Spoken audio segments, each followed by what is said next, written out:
This guy's building a utility trailer, and he's picking this option to move it all out and about. He didn't have a lot of room on the side here, so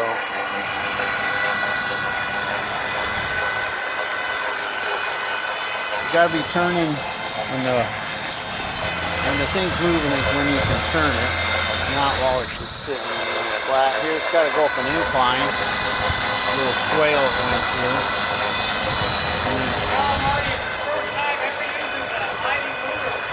It's the mini mover.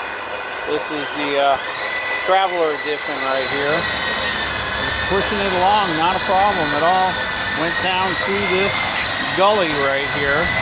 Now she's pushing it up.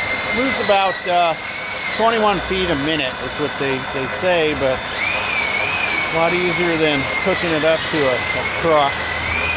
Again, there wasn't a lot of room here to mount a regular one, so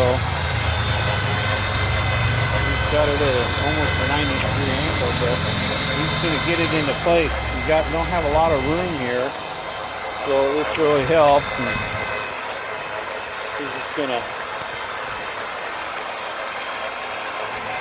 mini mover